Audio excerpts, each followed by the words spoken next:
Lang's Metropolis is such a good movie that despite missing over 30 minutes from its original runtime for almost a century, became one of the most influential films ever made, slotting in at number 2 on Silent Era's Top 100 Silent Movies list, a list which I am reviewing each movie on to determine whether or not it deserves to be known as one of the greatest silent films ever made. The film follows Frater, the son of a wealthy industrialist in the futuristic city of Metropolis. When Frater meets and becomes infatuated with a lower-class working woman, he leaves the shelter of his high-class privilege and experiences the squalor working conditions of the working class for the first time. Frater soon finds himself in a class struggle between the wealthy industrialist and his father, John Fraterson, and his new companion, Maria, as he aims to become the long-prophesied mediator who is supposed to bring together the working class with the upper class to usher in a new utopia. Upon its initial release, Metropolis actually got a lot of mixed reviews.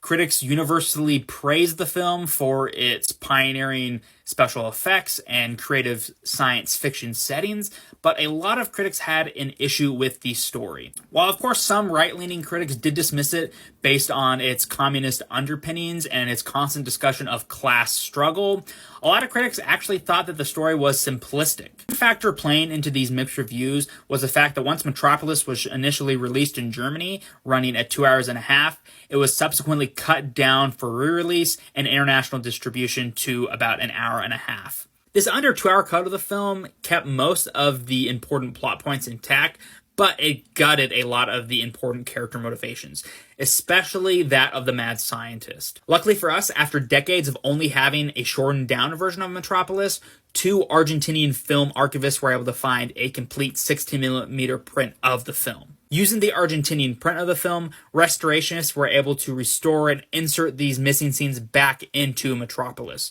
So now we have a nearly complete version that is as close as we can get to what the film looked like on opening night. No matter which version of Metropolis you do end up watching, you'll be treated to a visual feast, as Lang is able to seamlessly combine together intricately designed miniatures with larger-than-life sets and a cast of hundreds of extras all at once to make a really believable, imaginative, futuristic world. It's Metropolis' unique and ahead of its time visual look that has really made the most influence on other great science fiction films, whether inspiring the design for Star Wars' C-3PO or laying a blueprint for Ridley Scott in creating his 2019 Los Angeles in Blade Runner. Metropolis definitely deserves to be known as one of the greatest science films ever made. Go ahead and follow me if you like this video and want more great science film content, and so that you don't miss out on my next review in this series of Lon Chaney's 1920, The Penalty.